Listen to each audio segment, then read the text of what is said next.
ஷவுகத் சங்கர் இடையில வந்து கைது செய்யப்பட்டார். இன்னைக்கு அவர் வந்து பெயில வெளியே வந்திருக்காரு அப்படின்ற செய்தி பார்த்திருக்கோம். ஒரு 3 மாசம் வந்து பெயில் கிராண்ட் பண்ணியிருக்காங்க. இந்த ஆட்சியில் வந்து பார்த்தீங்கன்னா முடிஞ்ச அளவுக்கு அவர் வந்து முடக்க பார்க்குறாங்க. அவர் ஒன்றும் ஒரு முழு உத்தமன் அப்படின்னு சொல்லிட்டு நம்ம அவர் ஒயிட் வாஷ் பண்ணல. அவர் மேலேயும் நிறைய தவறுகள் இருக்குது. கதை உடைச்சாங்களே, அந்த வீட்டிலேருந்தே நடத்துவாரா இல்லை வேற எங்கேயா போய் நடத்துவாராங்க. யாரெல்லாம் அவுட் அண்ட் அவுட் அடிக்கிறாங்க, ஆர்பிஎஸ்எல்லாம் மக்கள் பார்க்குறாங்க, ஒரு ரீச் இருக்குது அப்படின்றவங்களே அதான் கட்டம் கட்டி செய்ய தான் பார்க்குறாங்க. ஆபாசமாக பேசிகிட்டு இருக்க முக்தார் போன்ற பத்திரிகையாளர்ன்ற பேரில் சுற்றிட்டு இருக்கவங்களாலே நடவடிக்கை எடுக்கிறது. பத்திரிகையாளர் மேலே ஊடகவியலாளர் மேலே திமுக ஆட்சியில் இது வரைக்கும் எனக்கு நினைவு தெரிஞ்சு இவ்வளோ ஒரு அடக்குமுறையை வந்து பார்த்ததே இல்லை. அதனால தான் பார்த்தீங்கன்னா ஃபெலிக்ஸே போய்ட்டு டிவிக்கில் ஜாயின் பண்ணிட்டாரு. நம்மளே போய்ட்டு எங்கேயா அடைக்கலம் ஆகிடலாம் சொல்லிட்டு ஃபெலிக்ஸே வந்து போயிட்டு இந்த ஊடகவியலாளருக்கான ஒரு ரொம்ப கஷ்டமான ஒரு ஆட்சினா அது திமுகவோட ஆட்சி.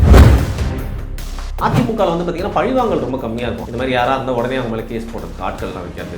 இன்டர்நெட்டில் ஐடி விங் வச்சு அவங்கள பற்றி வந்து தப்பாக வச்சு தெரிவிக்கிறது, அந்த மாதிரி விஷயங்கள் வந்து திமுக ஒரு படி மேலே போய் போகணும்.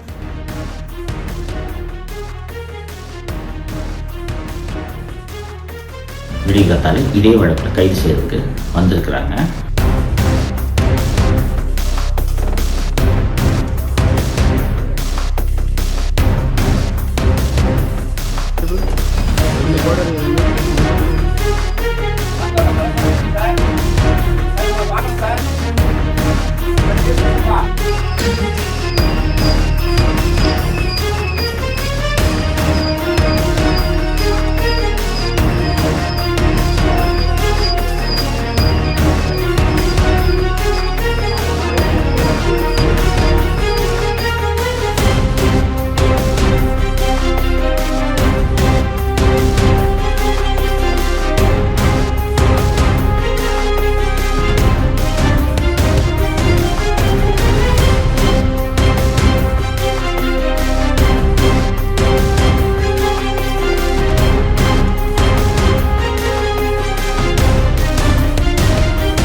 சார், ஷவுகத் சங்கர் இடையில வந்து கைது செய்யப்பட்டாரு. அவர் கைது செஞ்சப்பவே இது திமுகவுடைய நோக்கம் தான் அவர் கைது செஞ்சது அப்படின்னு பல விமர்சனங்கள் வைக்கப்படுது. இன்னைக்கு அவர் வந்து பெயில வெளியே வந்திருக்காரு அப்படின்ற செய்தி பார்த்திருக்கோம்.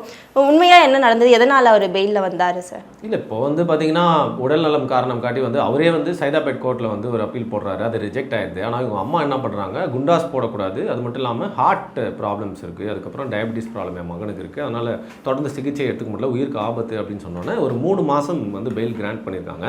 இந்த 3 மாதத்துக்கு அப்புறம் திருப்பி என்னன்னு கேட்டால் அது தெரியாது, அது நம்ம ஃபியூச்சர் தான் பார்க்கணும். ஆனால் இன்னொரு விஷயமும் என்ன சொல்லியிருக்குன்னு பார்த்தீங்கன்னா, கோர்ட்டு ஏற்கனவே போட்ட கேசஸ்க்கு வந்து திருப்பியும் கைது பண்ணக்கூடாது. அப்போனா புது கேசஸ் போட்டு கைது பண்ணலாமா அப்படிங்கிற கேள்வி உங்களுக்கு எழலாம். இந்த ஆட்சியில் வந்து பார்த்தீங்கன்னா முடிஞ்ச அளவுக்கு அவர் வந்து முடக்க பார்க்குறாங்க. அவர் ஒன்றும் ஒரு முழு உத்தமன் அப்படின்னு சொல்லிட்டு நம்ம அவர் ஒயிட் வாஷ் பண்ணல. அவர் மேலேயும் நிறைய தவறுகள் இருக்குது. பட் இந்த கைது அப்படிங்கிறது அவரோட வாயை மூடுறதுக்கு மட்டும் இல்லாமல் பழிவாங்கல் நடவடிக்கையாக தான் நம்ம வந்து பார்க்கணும். அதனால தான் நம்மளோட சேனலில் கூட காணொலிகள் பதிஞ்சு அது ஒரு கண்டனங்கள்லாம் தெரிவிக்கிறது மட்டும் இல்லாமல் இவர் சைட்லையும் நிறையா தவறு இருக்குது அப்படிங்கிறத சொல்லியிருந்தோம். ஸோ இந்த பெயில் வந்து பார்த்திங்கன்னா 3 மாதத்தில் இருக்குது. இப்போ திருச்சியில் கூட ஒரு கோர்ட்டில் கூட 2 கேசஸ்க்கு ஆஜர் பண்ணியிருக்காங்க. பட் இப்போ கொடுத்த அந்த பெயில் ஆர்டரை காமிச்சு வந்து பார்த்திங்கன்னா இல்லை, இது வந்து பெயிலில் அவர் வெளில வரலாம் சொல்லியிருக்காங்க.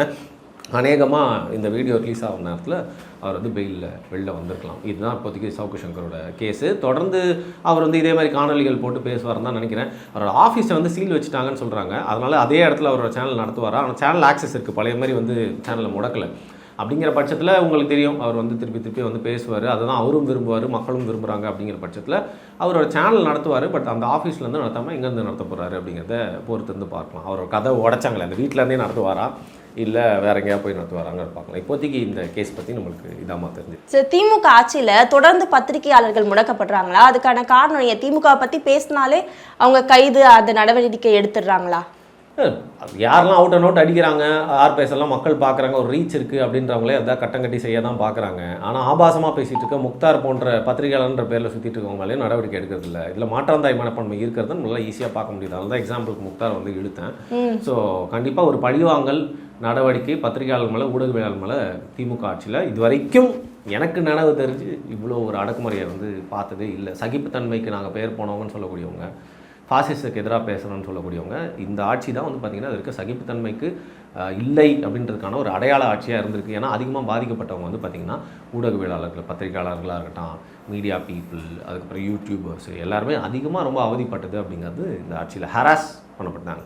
அதனால தான் பார்த்தீங்கன்னா ஃபெலிக்ஸே போய்ட்டு டிவிக்கில் ஜாயின் பண்ணிட்டார். ஏன்னா ஒரு கட்சி ஒரு பின்புலம் இருந்தால் அடிக்கடி ஈஸியாக அது மாதிரி தூக்க மாட்டாங்க, வீட்டில் பாம்பு இருக்குன்னு செக் பண்ணாமல் ஓரளவுக்கு ஏதோ ஒரு கட்சியில் இருக்கான்னு யோசிப்பாங்கல்ல. அதனால தான் நம்மளே போய்ட்டு எங்கேயா அடைக்கலம் ஆகிடலாம் சொல்லிட்டு ஃபெலிக்ஸே வந்து போயிருக்காரு. ஸோ அப்படி இந்த ஊடகவியலாளருக்கான ஒரு ஒரு ரொம்ப கஷ்டமான ஒரு ஆட்சினா அது திமுகவோட ஆட்சி. இது மற்ற அது அதிமுக பீரியட்லாம் இந்த மாதிரி நடக்கலையா? சரி, திமுகவோட ஈகோ சிஸ்டம் வந்து பார்த்தீங்கன்னா ரொம்ப பெருசு. அது வந்து ரொம்ப யார் என்ன பண்ணுறாங்க நோட் பண்ணி பழி வாங்குவாங்க. அதிமுகவில் வந்து பார்த்தீங்கன்னா பழிவாங்கல் ரொம்ப கம்மியாக இருக்கும். அதிமுக ஆட்சியில் நடந்த கொடுமைகள்லாம் ஏராளம். தூத்துக்குடி துப்பாக்கிச்சூடு, ஜல்லிக்கட்டு ப்ரொட்டஸ்ட் எப்படி ஹேண்டில் பண்ணாங்க அவங்க, இந்த மாதிரி நிறைய விஷயங்கள் சொல்லிட்டு போயிட்டே இருக்கலாம்.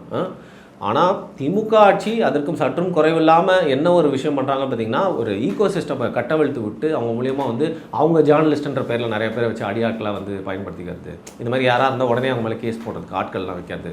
இன்டர்நெட்டில் ஐடிவிங் வச்சு அவங்கள பற்றி வந்து தப்பாக சித்தரிக்கிறது. அந்த மாதிரி விஷயங்கள் வந்து திமுக ஒரு படி மேலே போய் பண்ணும். அதிமுகவில் வந்து பார்த்திங்கன்னா அதை கம்மியாக பண்ணுவாங்க. சகிப்புத்தன்மை திமுக கம்பேர் பண்ணும்போது கொஞ்சம் கம்மி. ஆனால் அங்கேயும் இரண்டும் ஒன்று கொண்டு சலிச்சதில்லை அப்படிங்கிறது தான் என்னுடைய பார்வை.